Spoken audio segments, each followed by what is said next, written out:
ওহে আল্লাহর নবী, আসলে আমি কোনো মানুষ নই। আমি মালাকুল মউত হযরত আজরাইল। হযরত ইদ্রিস আলাইহিস সালাম আজরাইলের কথা শুনে স্তব্ধ হয়ে গেলেন। তার শরীর থরথর করে কাঁপতে শুরু করলো। তিনি বললেন, আজকে আমার জীবন শেষ। ইদ্রিস আলাইহিস সালাম আজরাইল আলাইহিস সালামকে বললেন, আপনি কি আমার রূহ কবজ করতে এসেছেন?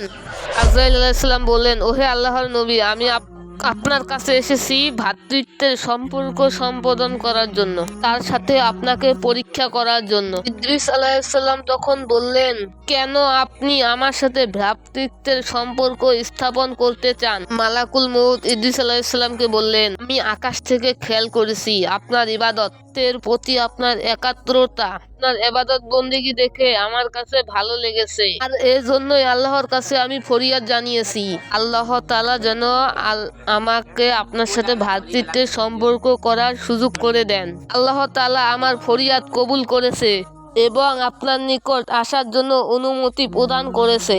ইদ্রিস আলাইহিস সালাম বলেন, ওহে মালাকুল মউত আজরাইল, আপনি আমার সাথে ভাইয়ের সম্পর্ক স্থাপন করতে চান।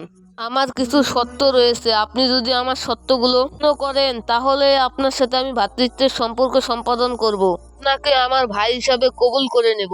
তখন আজরাইল বললেন, আপনার কি শর্ত আপনি আমাকে বলতে পারেন? আমি আপনার সকল শর্ত পূরণ করতে রাজি আছি।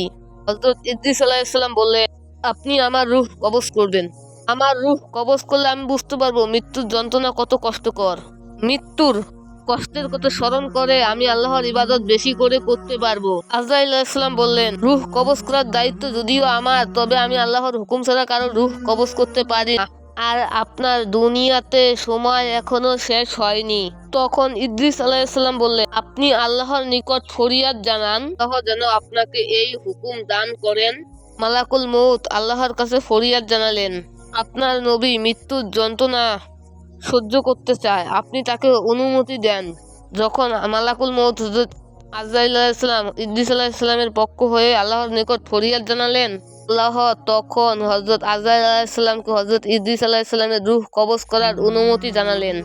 তখন হযরত আজরাইল আলাইহিস সালাম হযরত ইদ্রিস আলাইহিস সালামকে বললেন, ওহে আল্লাহর নবী, আল্লাহ তাআলা আমাকে অনুমতি প্রদান করেছেন যেন আমি আপনার রূহ কবজ করি। ইদ্রিস আলাইহিস সালাম এই কথা শুনে খুবই খুশি হলেন এবং বললেন, ভাই, আপনি আপনার কাজ শুরু করুন। এরপর হযরত আজরাইল আলাইহিস সালাম ইদ্রিস আলাইহিস সালামের জান কবজ করার জন্য তাকে মাটিতে শুইয়ে দিলেন। তাকে মাটিতে শুইয়ে দেওয়ার পরে ইদ্রিস আলাইহিস সালামের রূহ কবজ করে নিলেন।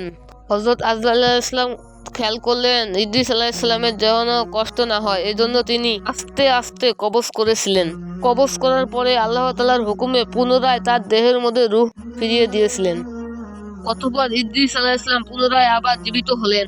জীবিত হওয়ার পর আজরাইল আলাইহিস সালাম তাকে প্রশ্ন করলেন, ভাই ইদ্রিস, মৃত্যুর যন্ত্রণা আপনার কাছে কিরকম অনুভব হলো? ইদ্রিস আলাইহিস সালাম বললেন, ওহে মালাকুল মউত, আপনি শুনে রাখুন, আমার কাছে মনে হয়েছে জীবন্ত ছাগলের শরীর থেকে যদি চামড়া তুলে নেওয়া হয় তাহলে সে যেরকম কষ্ট অনুভব করবে তার চেয়েও হাজার হাজার গুণ কষ্ট আমার বেশি অনুভব হয়েছে।